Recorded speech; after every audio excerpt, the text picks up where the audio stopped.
What's up? Welcome back to the Coachable Podcast. I'm your host, Tori Gordon, and I'm super excited for today's interview. I've got Ulyses Osuna in the house. We're going to talk about PR, personal branding, and everything you know about getting your name out there. I love what he's doing with his agency, Influencer Press. We've actually been able to interview several of his clients on this show. So if you love the show and love the people that we've been talking to, he is the guy that works with many of them. And today we're going to learn all about how he's helping to elevate the voices of people just like you who have a big mission and have a big message to get out into the world. So welcome to the show. Thank you. I appreciate it. I've watched the show a couple of times. Like I was telling you, I've seen, Jen on the show and things like that. So, I like it. I'm a fan. Thank you. You also have your own show. You're doing a lot in the world. I mean, tell me about what you're up to right now.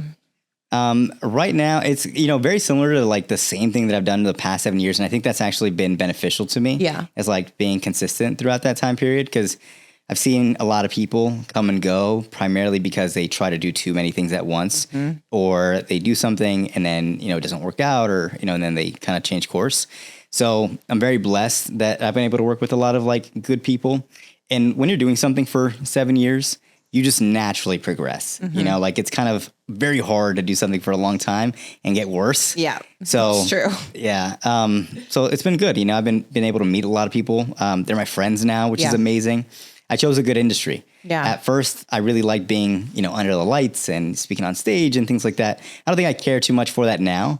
But that's initially why I got in because, I wanted to be a WWE superstar when I was young. Really? But, yeah. Wow. But it didn't work out. I'm too small. That's an amazing dream to have, though. That's an interesting fun fact about you. So with the work that you do, there's nothing better, in my opinion, than doing work that you love and doing it with people that you love. Yeah. And people that you really want to help elevate and raise up, and that's the work that you do in PR. Like what is, for those who are at home listening, maybe they're solopreneurs, entrepreneurs, they've got a personal brand or an online presence of some kind. Maybe they're just starting out, but they have a dream to write a book or speak on stages. Like, give me an idea of the types of people that you work with and how do you help someone who comes to you? Like, who are the types of people that come to work with you? Yeah. In the beginning, it was primarily just big name people. Okay. And that's what made our job so easy is because we would get like a big name person and like everybody knew them already. Yeah. So the moment I made the introduction, it was already valuable. Yes. It was like, yes. Yeah. No matter people know what. Their name. Yeah. Whether it was me or somebody else representing them, it was going to be a yes anyways. Right. And now the people that we work with is like, that's all great and stuff, but to them, it's not a painkiller. It's a vitamin. So I'm only supplementing what they have. And although that's great, I'm not really solving any problem for them. Okay. And for other people that want to speak on stage or want to build their personal brand and want to get out there more and they have a message, those people actually solve a problem for, and to me, that's a little bit more meaningful. Yeah. How can I take somebody that wants to get there and get them there versus somebody that's already there and just kind of help them anyways? Right. You're just managing all of the opportunities they are already getting versus actually helping somebody get their voice out there that hasn't been heard before. And there's a lot of people that, are just not known yet that have like amazing, not just stories, but like new concepts or things like that. Like there's a lot of things in the medical field right now or in health and, fitness and tons of stuff. Like biohacking right now is something that's big. Yeah. So, I don't think the voices are only reserved for like just business people, they're reserved for a lot of people. I agree. I mean, there's so many so many industries need people who are kind of those innovators that are on the cutting edge, that are saying something new and fresh. And because we've seen the same influencers and the same big names for years over and over and over and over again. If you go to a conference, you're seeing the same speakers over and over and over again. Yeah. So what does someone need to do to break through the noise and actually start to differentiate themselves and get opportunities that aren't available to just the everyday person? Yeah, no, that's a great question. I would definitely build an ecosystem. Okay. And when I say ecosystem, I essentially mean like anywhere that anybody would ever look, you're controlling the narrative of what you want them to see. I think too many people want to get on the big stage or want to do something like get on a podcast. However, they're putting themselves at a negative because the moment they pitch themselves, there's nothing to kind of back them up.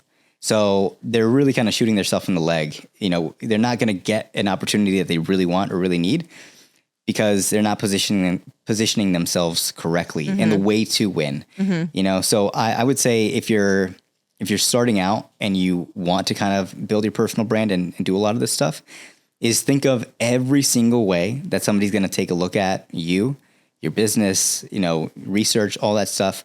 And then how can you control that? So what are some of the ways people would find people? Obviously online is a big part of it. I would say, number one, social media, which is probably the first way. Yeah. Number two is when people do research like online. So Google and things like that.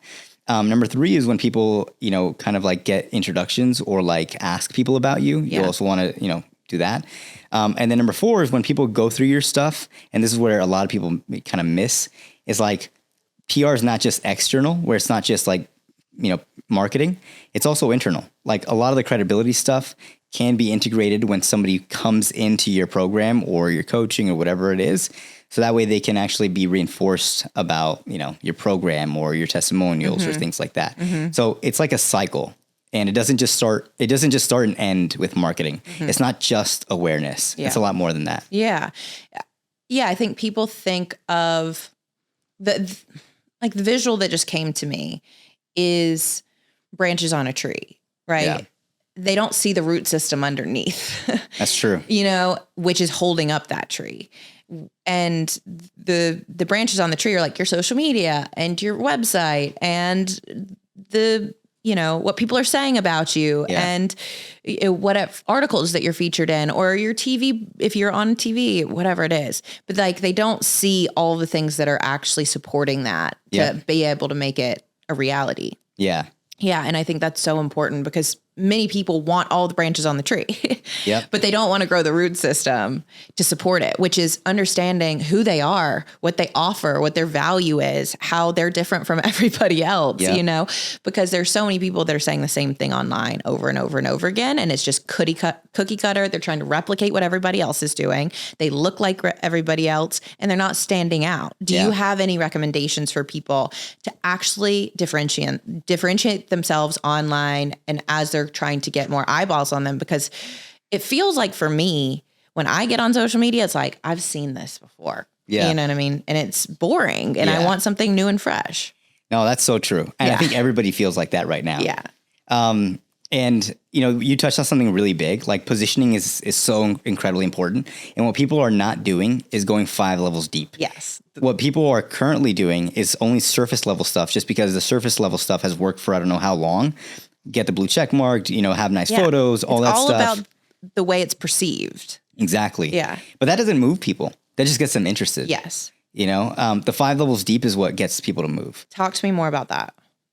So an example of this is like, we have a client, his name's Cliff Brooks. Okay. He's in fitness and health. And most people, when you think of fitness and health, people want to look good naked. They want to have 6-pack abs.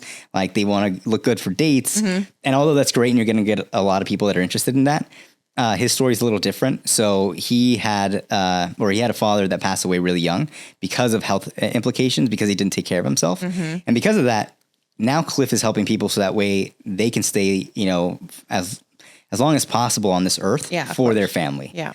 So I started working out because of that mission, right? I don't care necessarily to look good, you know, or anything like that. Cause I have, you know, my fiance, I have my daughter, but I'm going to move my ass to work out and do that stuff if I want to be here for my little kid, you know? So that's 5 levels deep. That's what actually creates a movement. That's what will get me at least up and moving. Yeah. I mean, that's so true because that is what enrolls someone in your mission and in your message, right? It's like the conviction, the way that touches your heart, the way that touches your life versus, oh, I'm just going to give you a result. I'm going to give you a branch on the tree that's going to look good. But like, how does that impact your life overall? And I think that's sometimes so much what we get caught up in, whether it's personally or in business. And we're like, we want the accolades. We want the accomplishment. We want to be able to say we were featured in Forbes or that we were on this TV show or whatever. And it's like, but why is any of that important at the end of the day? Yeah. You know, and that's what I care about. It's like, why does any of that matter? Yeah. It only matters if it's making a difference in your life, not just in your bank account. Yeah. You know, and, you know, I'm somebody who you would likely work with. You know, I'm an example of types of people that you work with. And I'll tell you, as somebody who's lived this, like just because you have a lot of followers or you have an online presence doesn't equal fulfillment. It doesn't equal money. It doesn't equal satisfaction. And for me, it's like, what actually is tugging on my heart that's like, this is a reason I care to actually make a change in my life, which might be I'm going to implement working out as a part of my lifestyle now. Well, what tugs on your heart? So much. This is going to sound interesting, but people suffering. And you care about that, like, deeply. Yeah. Yeah. Because I've been through a lot in my life and I know what it's like to suffer. And I know what it's like to suffer because of things outside your control. Like your client, I lost most of my family. And have gone through a lot of tragedy in my life. And I know what it's like to go through that. And things are out of your hands. What really tugs on my heart is not just that, but when people are suffering because of their own choices, and their own decisions, and because they don't know another way. And so what's important to me and why I do everything that I do is because I want to experience all that life has to offer me. Because I lost so many people, I want life to be meaningful. Yeah. That's powerful. Yeah. I don't want to just do this just to do it. I want to squeeze every bit of juice and love and joy and bliss and even the grief and all of the hard things that come with it. Like, at least I'm here experiencing it. So for me, it's about meaning and purpose and what gives my life meaning and purpose. See, that's powerful. Because I think a lot of people, including me, like, we get these thoughts sometimes like, what's the point? Yeah. And we get that. Hopefully, if anyone's actually reflecting in their life, they are asking that question. Because what is the point of being known if you're not someone who's worth knowing? Yeah. Deep, yeah. It's like I was meeting somebody. Actually, I met someone recently, and because you have worked with tons of clients, when you meet a remarkable person. Yeah. I want to be remarkable, not because I want my name to be known. I want to be remarkable because I know that if I am, that will have changed somebody's life. And what does that do for you? Gives me meaning and purpose. It makes my life matter and have significance. Because otherwise I'm just somebody that they'll come across and they'll never remember, and I won't have made a difference. Yeah. Yeah. That's so crazy. Because what I'm thinking about is like, because right now we're on the opposite end. Like, to me, what you just said about like, then they'll never remember me, or like that's how I feel, or like how I kind of look at things. It's like, I don't know if I want people to like remember me. Really? Or yeah. Interesting. Yeah. Tell me more about why is that you don't want people to remember you? And that's why I was like asking you questions to, kind of get, because I'm like, for me, I'm thinking like, what is the point? Like, let's say you do help those people out, right? Like, you mentioned it gives you meaning and things like that. So, I mean, that's good. That's powerful. Yeah. And it's not necessarily about me, like that I need to be remembered. It's that our interaction will have meant something to them that it's worth remembering. Okay. I like that. That's what's more important. It's not about, I want to be the thing that they think about. I want the interaction that we have, the conversation we have, the moment we share to be something they think back on and be like, wow, that mattered to me. Oh, that changed my perspective about something. Oh, like she really saw me in that moment, or we really got to share a special conversation, or even just like a moment in the grocery store with a stranger. She gave me the time of day, versus being so self-consumed, just trying to get to the next level that I don't stop to see the people and have the experiences that are right in front of me. Yeah. Yeah. I think more people need to have that. Yeah. Than what they do right now. And part of me feels like more people are opening up to that. And more people are kind of like just realizing like, who cares about like the shiny stuff? Like, let's go deep. Because I don't know, I feel like maybe we kind of lost that in the last, like, I don't know, 5-ish years or so. I mean, yeah, I think, now kids grow up and the number one thing they want to be is an influencer or a YouTuber or whatever.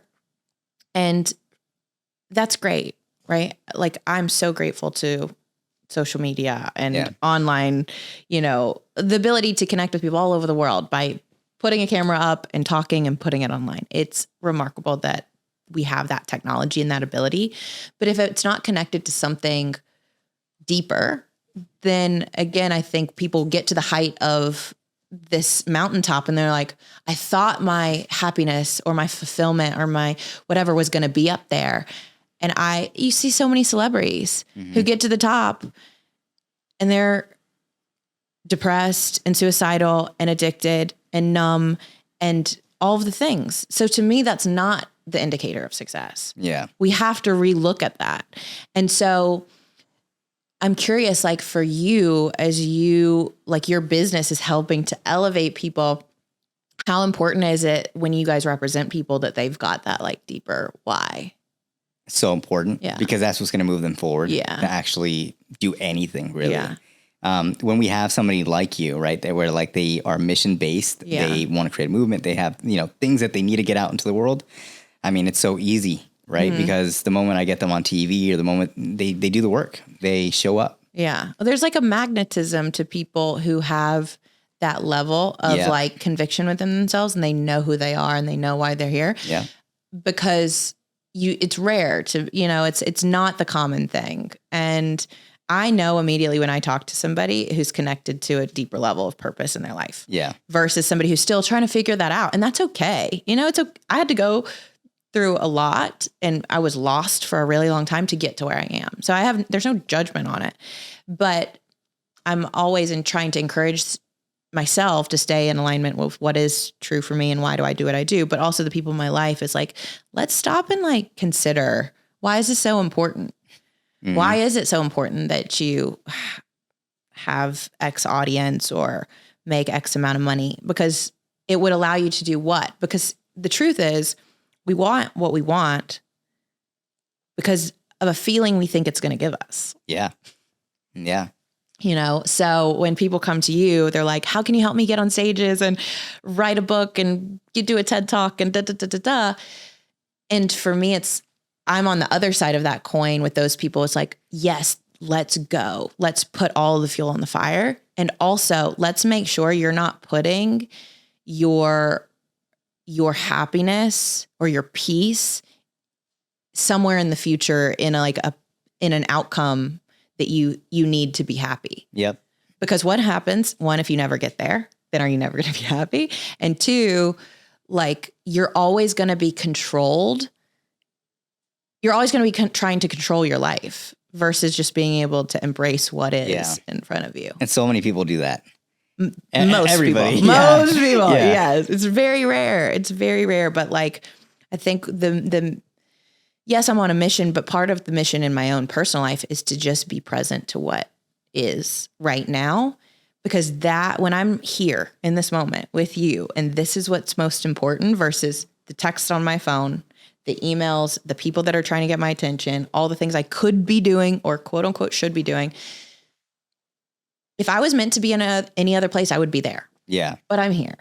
You know what I mean? And if I'm fully here, who knows what can happen that can then propel the next moment and the next moment, the next opportunity, the next person I meet, because I was willing to give you my full attention and vice versa. Yeah. Like, I think that's honestly like the best gift we can give each other is like. And that's so hard for people nowadays. Yeah. To give their full attention, like with TikTok or anything really, like, they just scroll mine. I mean, I do the same thing. I'm curious, like I would love to, like, when's the last time you guys were like fully present to what you're doing versus probably like right now. Yeah.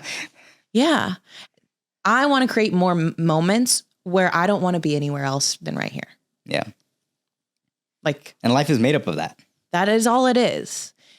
Our idea of time and the future and when I get there is all in our head, and everything about the past only exists in your head. Yeah. And so the magic of life is like here. Yeah. But you got to be willing to like do that and be here. And And so I know that's like different than what a lot of people, you probably talk to people about, but like, they're always like, go forward, you know? Yeah. To go where?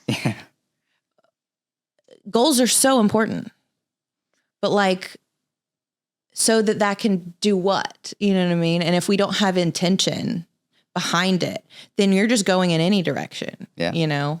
I was just asking somebody before you, is like, what's the end goal? So I'm curious for you, like, what's the end goal for you with what you're doing? And like, if your firm, you know, and your agency could blow up and you had everything tomorrow, like what would you continue to do what you do? Or is there anything else that you would try? I don't know if there's, I don't know if there was like, let's say I was to do something else. I have no idea. Yeah. You know, but I do know like right now at the stage that I'm in, I'm not in the go mode. Mm-hmm. I'm in the like, be present, like take be care content. Of what you have. Yeah.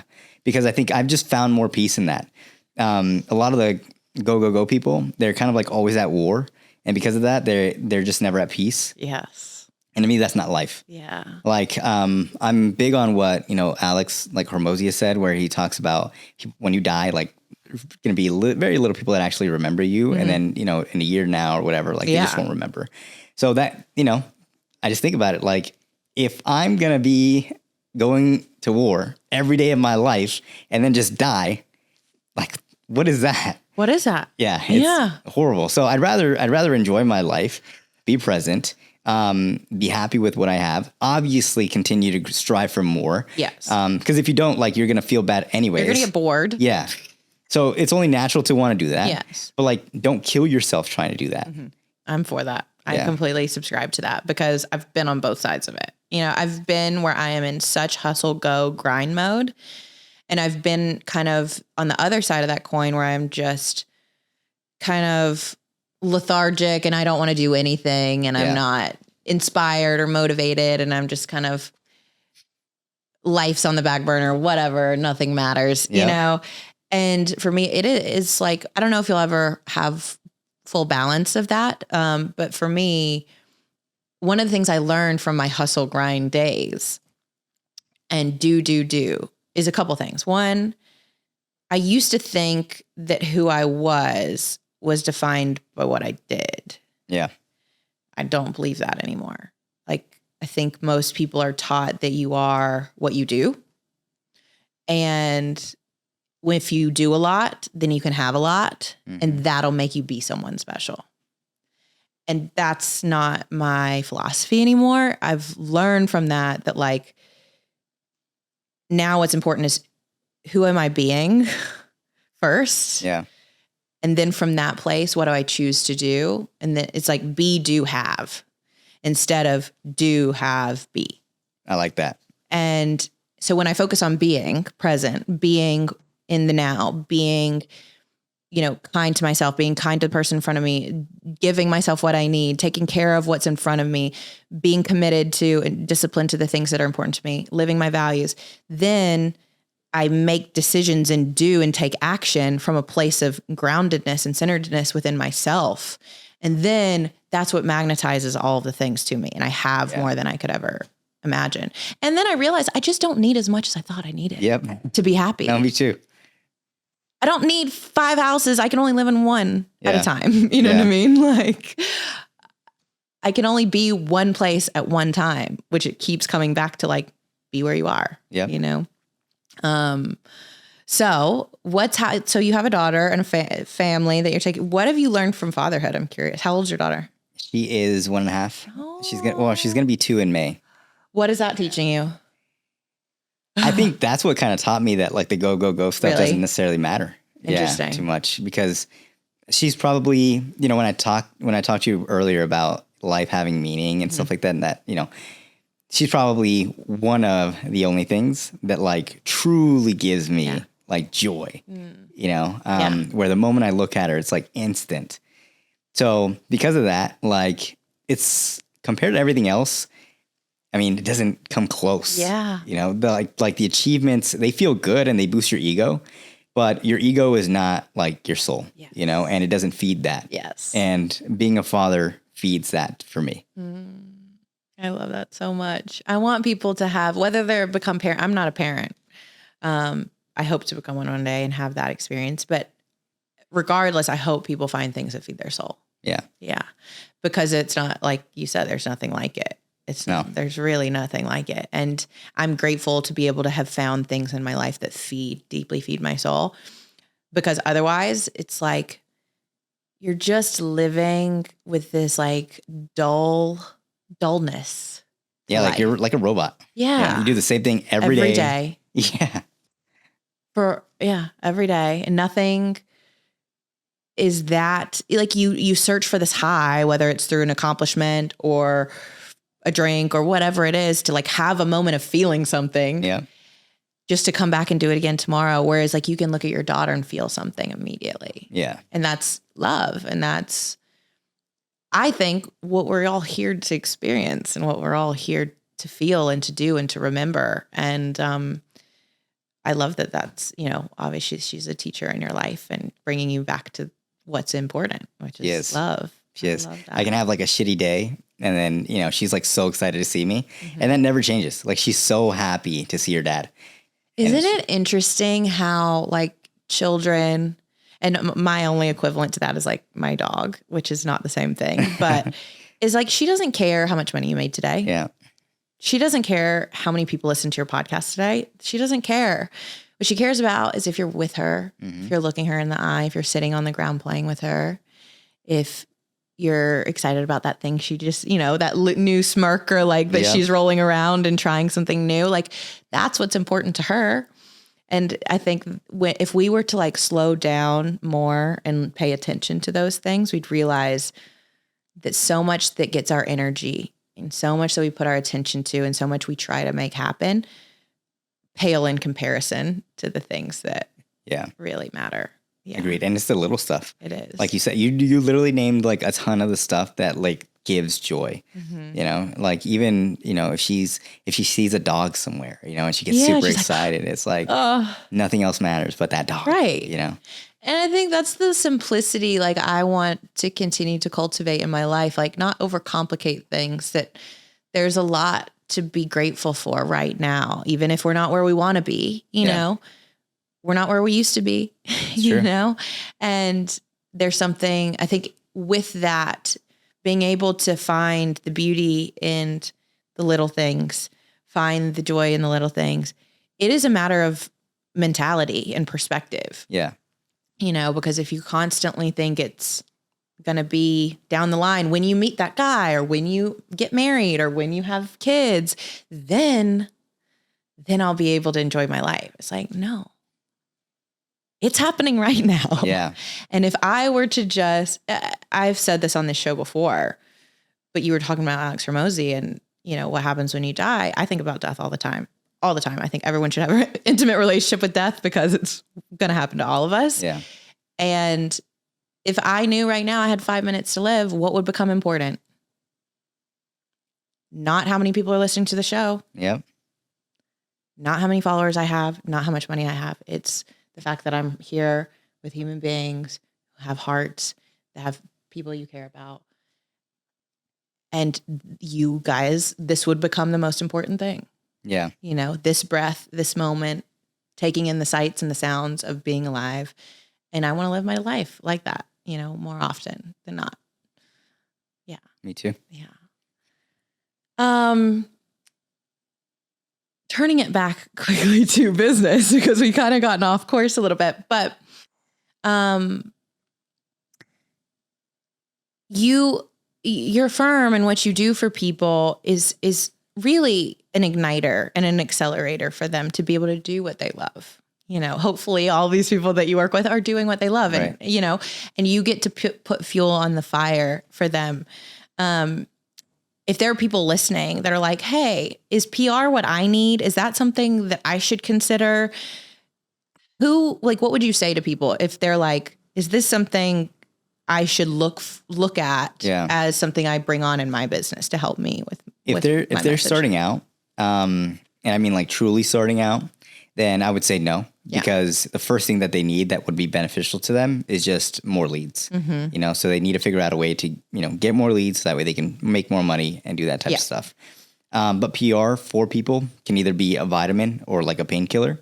So it can either be a vitamin for, big level people that want it and just want more exposure, or it can be a painkiller for people that know they have a message, that know they, have meaning. They want to create a movement. They want to speak on stage and they just don't know how, but they have like the acumen to kind of back it up. And acumen doesn't always mean just business accolades, right? Because that's only one form of actual credibility, So, and if they're that type of person, then this will definitely help them. Yeah. But I think a lot of people associate, getting PR with just, I'm going to make more money, I'm going to get more leads.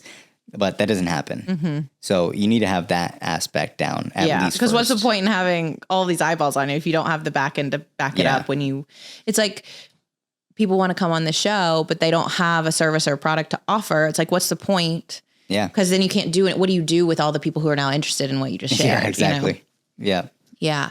And do you guys work with people in all different types of industries as well? We used to. Okay.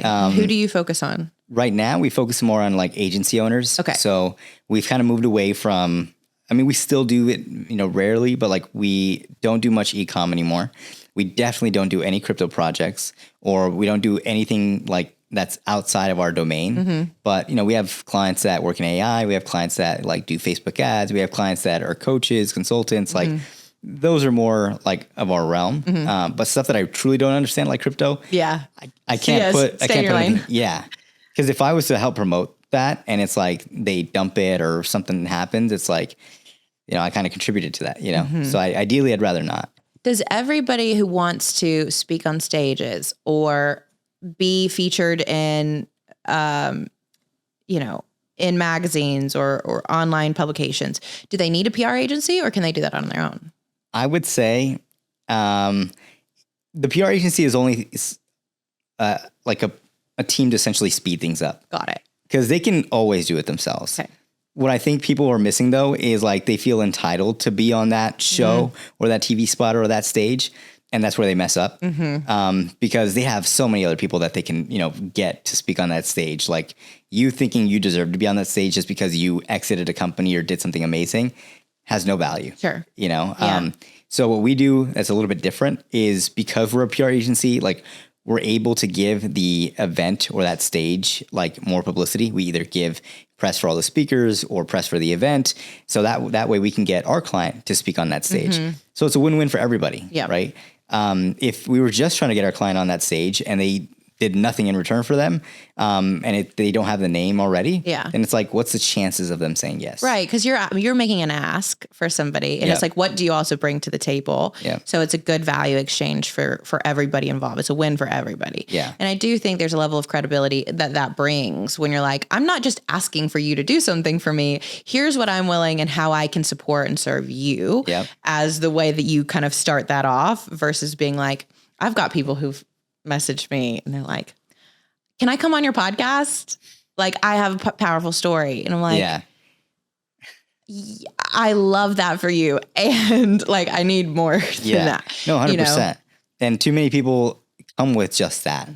I have a story, you know, everybody has a story. Can I come share my story? Yeah. Yeah. But there is an angle that you need. One, again, it's about differentiating yourself. Yeah. And there's an exchange that happens between interviewee and interviewer and outside of just the conversation. It's like, why does this make sense? Again, it's like, I'm all about asking the question, why? Yeah. And it might be that you have you're so unique, you're doing something so different than anybody else. And yes, I fully come on, but sometimes it helps to have the backing of a firm or an agency like yours to help provide that leverage and that credibility where that's kind of lacking at the beginning stages. Yeah, I agreed. Cause I would say like, you're doing them a favor. So it's like, if you're just doing everybody favors all the time, it's like, like for number one, you don't owe them that favor. Like you're doing it because you want to hear the story or whatever. Right. So like when you kind of work with an agency and they do, I don't know if the agencies do this or not, but if they do something like what I do, which is like try to provide value in return, then you're not just doing a favor. It's like a win-win for everybody. Like you said, and that just feels better, I think, you know? Yeah. Yeah. I'm curious in terms of like storytelling and personal branding. Do you have any tips for people who are like trying to build or like trying to elevate their personal brand and tie their story in a way that makes them unique? Like how does the storytelling aspect impact a personal brand? Big. Okay. Huge, actually. Okay. And I used to think it didn't, that it all mattered just about leverage and stuff, but it matters so much because if we think about storytelling in general, like that's what the box office is for. Like movies and shows, it's all storytelling. People binge watch things because it's a story. Yeah. Right. So if you can do it in a way, and it doesn't have to be like, you don't have to like have 9 lives and like, you know, all that stuff. You don't have to, it doesn't have to be crazy. But you do have to position it in a way that obviously is going to get people to be interested and move forward and, you know, be invested in you. Yeah. It's like, make me care. Yeah. Right. What do I care about? And you actually do have to make them care. Because if you don't make them care, then like, I mean, they're gone. They're not going to watch the rest. They're not going to be interested. Like people work with others, that they like and that they trust and that they know the story of, that they feel they can relate to. If you don't do any of that, it's like, why would I work with you? Yeah, totally. Do you think it's important for like companies to have a face of the company as like a personal brand versus just being a big brand name? Like how do you think that that's important? I do. And I think more people are doing it now. Okay.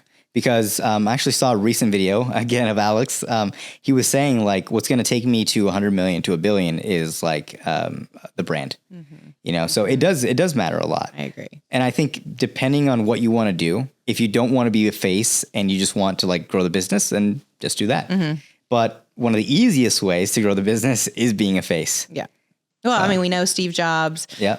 It's named for a reason. You know, Elon Musk's named for a reason, regardless of if you like those people or who, you know what I mean?